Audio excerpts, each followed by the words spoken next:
is Chef Inda Kusuma, also known as a chef who speaks really good Bahasa, even though they consider me as an expat too. So I actually lived in Los Angeles for 20-something years.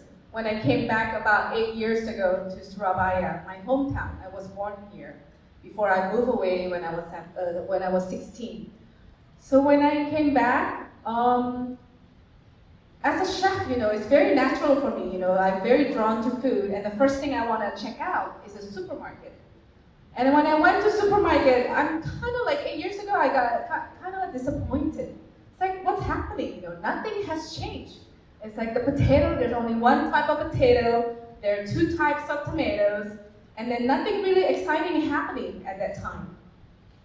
So what I continue looking at it, it's like, oh, there is some kind of like a food problem here. There's kind of like almost like a food desert here in Surabaya.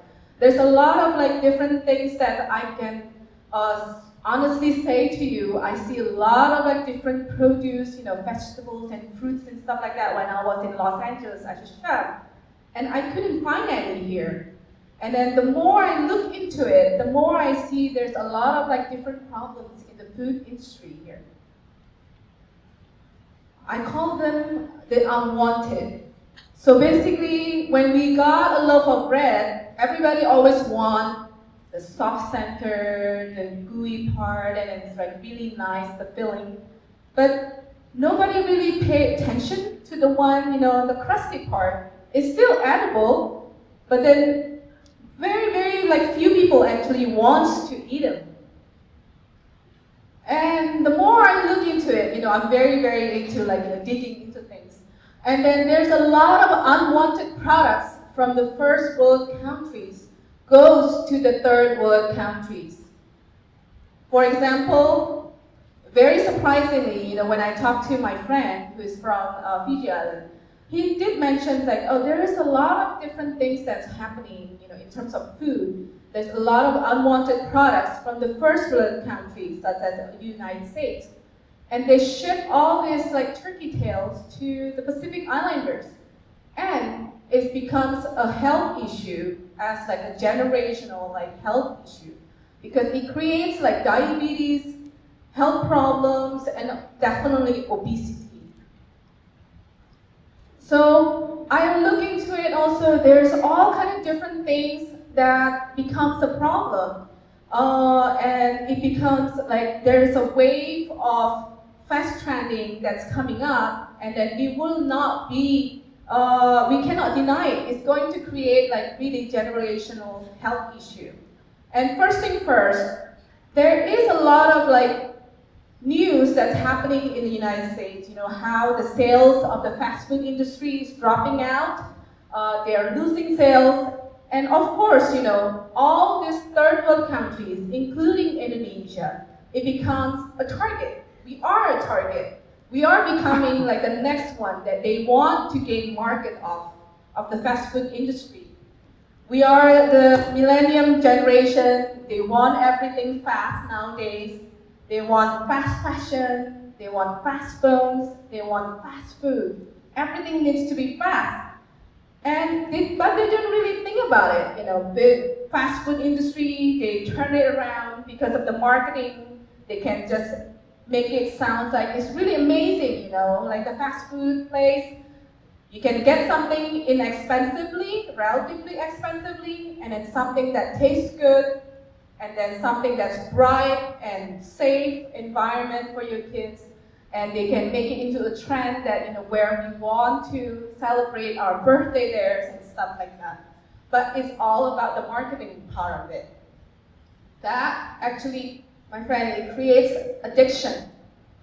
We are, as Indonesian, we are addicted to the preservative, the fake coloring, the MSG, and all the fake sweeteners out there. And all those things, actually, you need to really pay attention. It makes us we have to pay attention. We have to care what we eat. Especially, as a mother of two, I do care about what my kids are eating or consuming. When you look at this cake, They do not call it the red number 12 or yellow number 6 or blue number 3. They don't call it that way. They turn it around as a marketing part of it and they call it rainbow cake.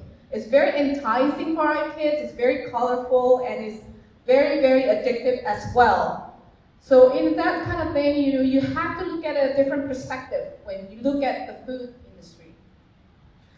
I do not want to be the Debbie Downer. I want to be creating things where, I want to give you guys a solution. What can we do as an individual?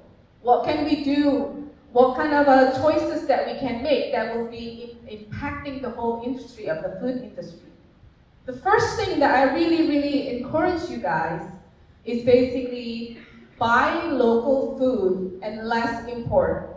So when you go to the supermarket, my local supermarket basically, they will put all the imports, where the entrance is, and definitely you can tell the difference. If you look at each one of them and you do research of it, there's so many things that you are not aware of. Just because it's import, there is a stereotype that imported products is always better, it's more sanitary, it's definitely healthy. But it is not true. I'm sorry to be the Debbie Downer again. So you have to do your own research. You have to read your label. You have to be aware of what you consume, because that's how it's going to be. We are what we eat nowadays. So by buying local, we also supporting what is called a movement. It's called slow food movement, which is basically we will support our local farmers. Everything that we buy is actually being produced locally. We bring those money back locally. When we purchase something imported, definitely indirectly, we are not supporting our local farmers and we are not supporting our local economy. In that way, when we have the slow food movement, definitely we are supporting our farmers. They are healthier, and in terms of financially, they will be improving as well. This is the kind of market that I actually organize once a month. This is where all the tenants, basically, if they're selling food, it needs to be bebas 4B in Bahasa. Basically, it needs to be free of preservative, free of coloring, free of MSG, free of fixed sweeteners.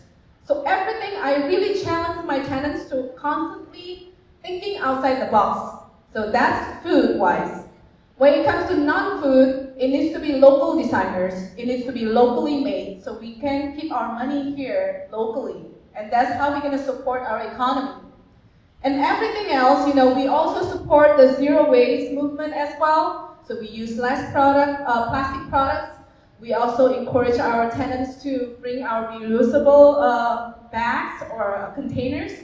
And this is how it's really beautiful how a community will come and then we'll meet once a month when we support each other. And this is how we're going to be able we're sharing the same vision where we're supposed to be. We care about what we eat and we care how we live. Sharing is caring, definitely. When we share information about this, I really encourage other people to create their own market, learn about their community, and then knowing your neighbors. I just slipped it in there. That was me 17 years ago when I was doing a mobile kitchen and then bringing food to my customers. And then instead of always expecting people to come to us, and this is how we're going to create a community. If you are a meat eater, do care about where your meat coming from. Do not just consume because it's fast, cheap, and easy. But then really care, where is it from? I am that kind of person who's always asked. And then I want to make sure, do they get antibiotics? Am I consuming it too as well? And if my produce, is it organic? Because basically I do not want to consume any pesticides. It's really hard to get rid of your system. So humans known have been, preparing our own food for centuries. So once you have your own produce, you grow your own food, then you can care enough about your family and producing your own food. I know you will roll your eyes. It's like, who has the time nowadays? Both parents have to work and stuff like that. This is where I come from. I mean, I will step up and then give education and how to prepare food so easily. And that kind of workshops I really encourage all my tenants to give out, and this is how we share education, and this is how we share, definitely. Because we do care about our communities. The next thing that you can do, eat organically. Surprisingly, a lot of people do not know what is organic. Is organic sometimes being masked as, oh, it is just like we're giving medication to our plants, so the pests won't eat them. But to be honest with you, pesticides is toxins. Whatever we consume that has sprayed with toxin, definitely it will affect our system. That's why nowadays, even though I'm not a doctor or a nutritionist, but definitely there's a lot of things going on in terms of health-wise. Really, anything that's like antioxidant, vegetables and fruits, really high antioxidant, definitely I encourage you guys to consume. And also the second thing, you need to start back to basic. Get down to earth. You need to be able to start planting your own stuff. These tomatoes, it may look unusual. It's not looking like the supermarket tomatoes. We grow them in our organic farm. This is called heirloom tomatoes. Or we call it in Bahasa the tomatoes of nenek moyang, basically. Because nowadays the modern tomatoes, they're picked when they're green, their skin is hard, so they can withstand the transportation to go wherever it is. It could be like hours and hours, it could be days. Once they're in the supermarket, that's when they're kind of like, their color started, turning pink, but it has no flavor. Nutrition-wise, they will be like lower than what we have here. So I'm also encouraging people to plan your own food. Pick up something that you actually use on a daily basis and go from there. So definitely something like this, tomatoes is my favorite thing. This one is thin skin, it's heirloom tomatoes. It's going to be, when you pick it, it's really nice and juicy, low acidity. As a chef, this is what we crave. And that's why tomatoes is called fruit.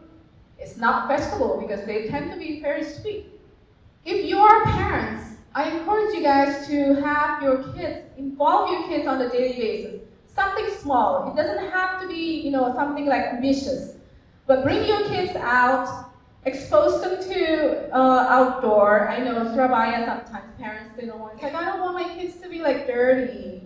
I don't want my kids to be like, all tan, But this is how it's good to be. All the research actually showing the bacteria, the one in the soil, it's actually indirectly bring you happiness. And definitely it works for me. So all the sunshine and it will bring all the imagination of our kids as well. Good bacteria definitely comes from soil. And then believe it or not, when you spend your time and then you grow something and you make something out of it, you pick them and you cook them, it's really, really satisfying. When you start growing things unusual stuff. That's what I do all the time. I grow things that's like purple color, neon color, but all natural color. That to replace something that we do not need to add food color in our food just to make it attractive. This itself is very attractive to me because it's very high in antioxidant. It tastes great, it's fresh, especially if you grow it themselves. Then it will also increase to your health benefit. Embrace the ugly fruits and vegetables. Just because they're ugly, it doesn't mean that they're less. It's actually, when I look at something like this, that means most probably it's homegrown and it's organic, and definitely it's going to be good for you. So there's no need to be, like things in the supermarket. It doesn't have to be all shiny. It doesn't have to be all uniform. It doesn't have to be, boring to me. For me, this one is the perfect imperfection of nature that's intended. So when you see something like this, grab it. And we also will support our farmers because they don't have to waste this kind of stuff. They don't have to put it in trash or compost. Once you grow yourself, all your food, it doesn't have to be, the whole entire yard. Just one or two, something that's your favorite.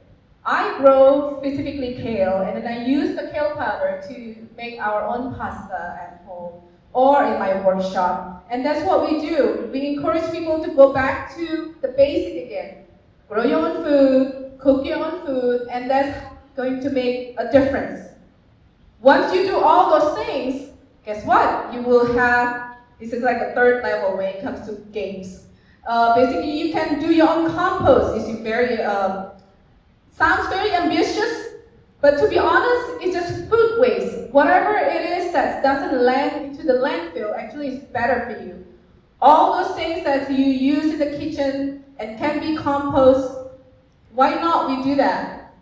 With the compost that we use, actually, if you do it right, within 2 to 4 weeks, it becomes really rich soil, and you can grow stuff in there. And this happens to be our radish. This is an example.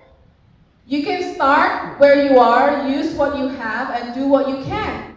You can just use whatever it is that you have. It doesn't have to be expensive. It doesn't have to be a fancy raised bed. It doesn't have to be big. You can just use like a paint bucket and then recycle it and make it into a small garden.